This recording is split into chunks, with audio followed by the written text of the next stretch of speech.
The SD card was in his pocket. Not a digital upload, not an encrypted file transfer through a remote channel. A physical SD card, a small piece of storage media that he had loaded with classified and controlled technical data about the M1 Abrams main battle tank, and then carried physically to a meeting in El Paso, Texas, where he handed it to the person he believed was connected to Russian military intelligence. Specialist Josua Jacob Yanke then went home. He sent a text message.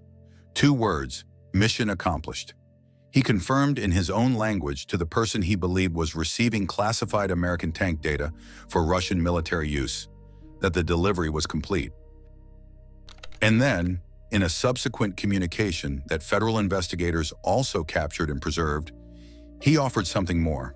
Not another document, not another SD card, something more personal and more extreme than anything the handler had asked for. He offered to go to Russia, to travel there, in person, to help Russian forces use the M1 Abrams technical data he had just delivered. The handler he was communicating with was a United States FBI agent. The SD card he had handed over was already in federal evidence. Every text message he sent was being preserved, and the offer to personally travel to Russia to assist its military with stolen American tank secrets was captured on a recording device that made it part of a federal case. Yanke was arrested on August 19, 2025 at Fort Bliss, Texas, charged with attempted espionage. Trial pending in the Western District of Texas.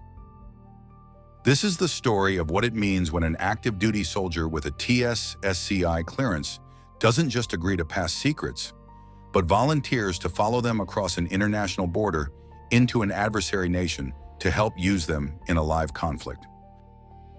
Let's go back to Fort Bliss and build the full picture. Fort Bliss, Texas, El Paso, the home of the 1st Armored Division, the installation where the United States Army trains its armor personnel, maintains its tank fleets, and develops the operational doctrine for armored warfare. If there is a single place in the American military system where the most comprehensive knowledge of M1 Abrams operations exists in concentrated form, it is Fort Bliss. Yanke was assigned to a unit at Fort Bliss. His specific role gave him working access to M1 Abrams technical documentation, not as a classified research project, but as the ordinary working knowledge of someone assigned to an armor unit at the Army's primary armor training installation. Maintenance manuals, system specifications, operational parameters, the technical information that armor crews and support personnel need to do their jobs. That information, in the context of 2024, with American-supplied Abrams tanks operating in Ukraine against Russian forces, had a specific value to Russian military intelligence that it would not have had in most other periods. Russia was fighting against M1 Abrams tanks in an active war. Understanding the specific technical parameters of the Abrams, where it is most vulnerable, how its defensive systems respond to specific threats, what its maintenance requirements create in terms of operational availability constraints, was directly applicable to an ongoing battlefield. The contact Yanke established, the person he believed was affiliated with Russian military intelligence, expressed specific interest in exactly that information, and the SD card Yanke prepared and delivered contained classified and controlled Abrams technical data. The delivery happened in El Paso, physically. The SD card changed hands in a real-world location, the text message came afterward, and then the offer. What's your read? When an active duty soldier at an armor training base offers to personally travel to Russia to help its military use technical data he just stole, is this primarily financial motivation, ideological alignment with Russia, or something the public record hasn't fully established? Type A for financial, Type B for ideological, Type C if the public record doesn't support a definitive answer. Drop it in the comments. The offer to travel to Russia is the detail that makes this case categorically different from the other military espionage cases in this batch. Schultz sold documents for cash. Zhao sold radar blueprints for cash. Wei sold ship manuals for cash. All of them took money in exchange for classified information and stayed in their normal lives, continued their military service, maintained their positions, operated within the American military system while simultaneously working against it. Yanke was proposing to leave, to cross an international border into an adversarial nation during an active conflict, to place himself physically in Russia's operational environment, to provide in-person technical assistance with data he had stolen from the American military. That proposal, documented on a recording made by the FBI undercover agent who was posing as the Russian contact, is not the proposal of someone who understands himself to be engaged in a financial transaction. It is the proposal of someone who has made a more fundamental choice about whose side he is on. The FBI's undercover operation was specifically designed to document exactly that choice. The agent did not just receive documents. The agent engaged Yanke in conversations that produced the full range of his intentions. The SD card delivery, the mission accomplished confirmation, and the volunteered offer of continued in-person assistance in Russia. Each element was documented. Each was preserved as evidence. The case that went before a grand jury, and that will eventually go before a trial jury, is built from the specific sequential documentation of a soldier who delivered classified tank data, confirmed the delivery, and then offered to deliver himself.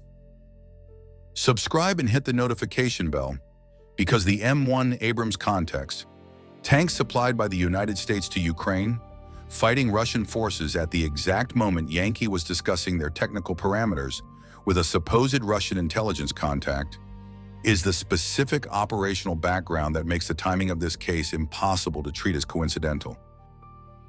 American-supplied M1 Abrams tanks arrived in Ukraine in 2024.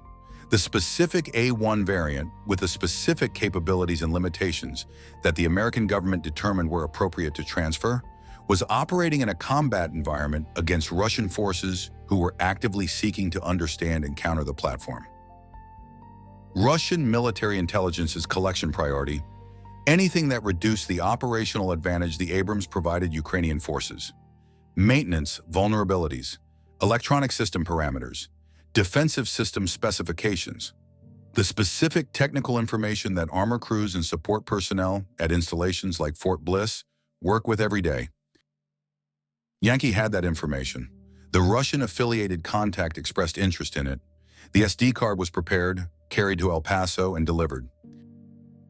The offer to go to Russia, to be physically present in Russia to help its forces apply what the SD card contained, was not asked for. It was volunteered. The distinction is significant. An asked for service represents a source responding to a handler's direction. A volunteered service represents a source who has internalized the mission and is proposing to go further than directed. The FBI's undercover agent did not accept the offer. He could not. The acceptance would have required the creation of travel arrangements that would have ended the undercover operation. The offer was documented. It is in the evidence file. It will be before the jury. You've seen the full picture. Fort Bliss, M1 Abrams Armor Training Base, SD card delivered in El Paso, mission accomplished texted, offer to personally travel to Russia volunteered, FBI undercover agent received all of it. What is the single most significant detail in this case? Comment below. Yanke pleaded not guilty at his initial appearance. The trial is scheduled in the Western District of Texas. The specific charges, attempted espionage under 18 U.S.C. paragraph 794, carry a maximum sentence of life imprisonment. The actual sentence, if he is convicted, will be determined by the sentencing guidelines, the specific nature of what was transmitted, and the weight the court gives to the volunteered offer to travel to Russia.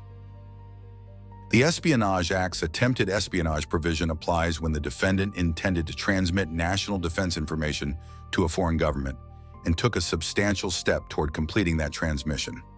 Yanke did more than take a substantial step. He completed the transmission. He confirmed it. He offered to continue it in person. The attempted in the charges is not a reflection of incompleteness in Yanke's conduct. It is a reflection of the undercover operation structure, the fact that the recipient was not an actual Russian intelligence officer, and the information did not actually reach Russian military intelligence. The attempt was complete from Yanke's perspective and in terms of his own conduct. What the law calls attempted is what the evidence shows was, from Yanke's understanding, accomplished. Mission accomplished. His own language. his own assessment of what he had done and what it meant.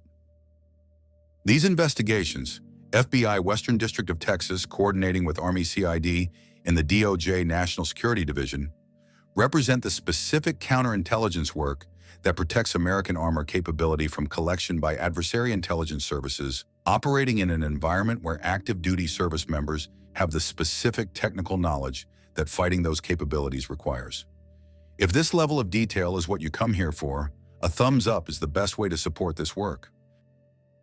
Was this the FBI doing exactly what it exists to do? Intercepting classified military data before it reached an adversary, documenting every step of an active duty soldier's attempt to assist Russian forces, and capturing on record the offer to personally travel to Russia to continue that assistance? Or does the pending trial and the attempted charge that flows from the undercover operation structure leave the accountability for Yanke's conduct in a legal status that will take months more to resolve? Drop your verdict in the comments. One detail, the one that makes this case different from every other military espionage case in the public record. He volunteered. No other active duty soldier arrested for transmitting classified military information to a foreign adversary, in any case in this series or in the broader public record of recent military espionage prosecutions, voluntarily offered to travel to the adversary nation to continue their assistance in person. Schultz didn't offer to go to China. Zhao didn't offer to go to China. Wei didn't offer to go to China. The others in this category of case transmitted documents, accepted payments, and remained in their American lives, continuing their military service while working against it from within. Yanke offered to go to Russia during an active war to help a Russian military intelligence contact apply M1 Abrams technical data to a conflict where American-supplied Abrams tanks were on the battlefield. The offer tells you something about where Yanke understood himself to be in this operation. Not a source who provides information and waits for the next request, a participant who was ready to become physically embedded in the adversary's operational environment. The FBI documented it. The jury will hear it. The sentence, if he is convicted, will address it. Until then, the Zagadka of why a Fort Bliss armor soldier volunteered to cross into Russia and what he believed would happen when he got there is in the pending trial record that has not yet been presented. What stays with you? The SD card physically delivered in El Paso? Mission accomplished, texted to an FBI agent? The volunteered offer to travel to Russia, unsolicited, unexpected? Or the Abrams context, those tanks fighting Russian forces in Ukraine at the exact moment Yanke was handing their technical documentation across a table? Let's discuss it below. One more number, the one that makes the operational context of this case immediate. 0, the number of days between the moment American-supplied M1 Abrams tanks arrived in Ukraine and the beginning of Russian military intelligence's collection effort to understand their technical vulnerabilities. The Abrams arrived, Russian intelligence began looking, and somewhere in their collection strategy, in the specific tasking that goes to officers who manage human intelligence sources, Fort Bliss was identified as the location where the most comprehensive knowledge of Abrams operations was concentrated, in the hands of personnel whose daily work involved the platform and whose financial circumstances might make them accessible. The handler who reached Yanke was operating within that collection strategy. The SD card Yanke delivered was a response to a tasking that existed because Abrams tanks were on a battlefield that Russian forces were trying to understand and defeat. Yanke's arrest happened before the data reached Russian military intelligence. The undercover operation intercepted it. The SD card is in federal evidence. But the 8 months between the tank's arrival in Ukraine and Yanke's August 2025 arrest, the period during which the Russian intelligence collection effort was running against Fort Bliss personnel, is not a closed period. The investigation found Yanke. Whether it found everyone the collection effort approached is the question that no arrest and no trial can fully answer. The Zagadka of this case is not just what Yanke offered. It is what the collection effort that reached him looked like from the Russian side. How many contacts were made? How many Fort Bliss personnel were approached? How many others said no before Yanke said yes? and whether all of them are in the FBI's counterintelligence record. Mission accomplished, the text Yankee sent. The counterintelligence question that text doesn't answer. How many missions were attempted before this one?